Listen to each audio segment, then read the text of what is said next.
Hey guys, Miss Burp here. So a couple of things before I get into the main part of the video. The winner of the poll regarding the upcoming 5,000 subscriber special is the live Q&A. Some of you might have already actually seen that I did a practice live stream, which turned into a real mini live stream because people saw me and I didn't expect you guys to actually join. So I did chat a little bit. So if you want to go check that out, the video is somewhere, but the first part of it, like the first 10 minutes, there's no audio because I was just trying to figure out how to do it. So the one small issue about doing the live Q&A is that I'm actually going to be gone for the next couple of weeks. Before you panic, videos will still come out. I'm gonna try to make sure that you guys still have one video per week, but I won't be around for the actual milestone probably. So here's what's gonna happen. Saturday, July 14, at maybe around 1 p.m. is when I will be actually holding the live stream. I know that's in a month, but that's when I'm gonna be back, and we haven't hit 5K yet, and I don't have much time before I actually leave, so I'm sorry, and that's how it's gonna be. And in that case, then you guys are gonna know in advance and be able to prepare so that you guys can come and join me. I'm not sure exactly what I'm gonna do yet on the live stream. You guys can give me suggestions on Twitter and Discord, and I'll probably see them. I might also see them in the YouTube comments, but those are less likely. Well, they're less likely for me to see them. But let me know, yeah, if you guys have an idea. And I'll be also answering your questions and reading the chat. So, so I'm sorry it's gonna be late, but we'll have fun. So, okay, on to what you guys actually clicked for. The Incredibles 2 came out. Everybody has been waiting for this for 14 years. I watched the first one as a kid on a rented DVD, so I'm not really part of that generation of people that saw it when it first came out and have been waiting since forever for a sequel. And but I was really still looking forward to it.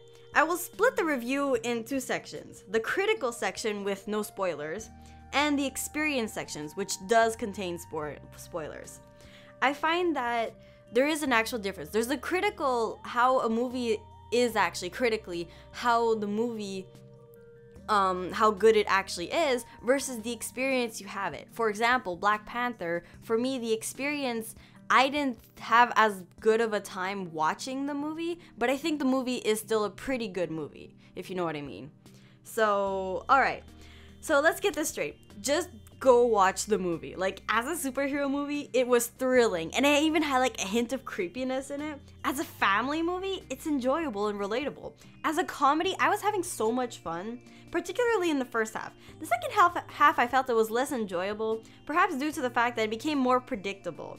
The villain is obvious, and the mini climax of the movie doesn't work, making the movie kind of fall flat in terms of emotions. I think the general consensus is that the villain is the worst part. Nevertheless, the second half was still interesting and pumping with action. The character I enjoyed the most is Elastigirl. The voice acting in the movie is really good, and I really liked her voice in particular. It has a certain quality that makes it more down to earth, if you get what I mean. But Elastigirl made the scenes so interesting, and the way that she moves and everything. Never mind giant men using their power to muscle their way through problems. Elastigirl using her ability in creative ways to catch up to a train on her motorcycle was fantastic. The animation has obviously improved since the first one, and it's used to an even greater potential. Alright, now on to the more experienced section. So if you don't want to have spoilers, then just skip to the end. What really hampered the movie was the villain. Everybody says this. Evelyn Dever? I mean, seriously? Evelyn Endeavor? Evil Endeavor?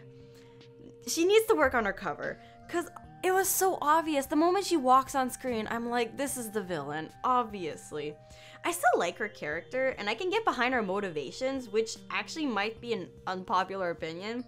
But from the beginning, where she made a side note about her brother's story about how about the safe room, they made a side comment, I knew that it was going to become relevant later on. Her fake out with the fake screensaver at the mini climax was pretty cool, except for the fact that once Elastigirl pulled off the mask, it was so obvious that he was not the actual screensaver. And the movie pretends like it isn't obvious though, even though everybody in the audience knows that, oh no, it's not him. The audience isn't able to engage as well when they aren't convinced, putting a damper on the whole movie. Besides this, I had a pretty good time, and the movie is funny, which made this a really enjoyable experience. I probably annoyed PB a lot while watching this because I was constantly excited and making comments or squirming around. The creepy moments I mentioned earlier add a lot to the film and helps keep the movie pumping. I still find the villain interesting, but that might be an unpopular opinion, which I can get since she doesn't have any superpowers and basically runs around just doing villain stuff, basic villain stuff, if you know what I mean. That's all I have for you guys for today. So go watch the movie in theaters. I highly recommend it. And don't forget to mark down your calendars for July 14th on Saturday. It's gonna be in the afternoon probably, and I'm not exactly sure at what time, but I'm thinking like 1 p.m. about. So thanks guys for watching, and I will see you guys when I'm back from my trip. Bye!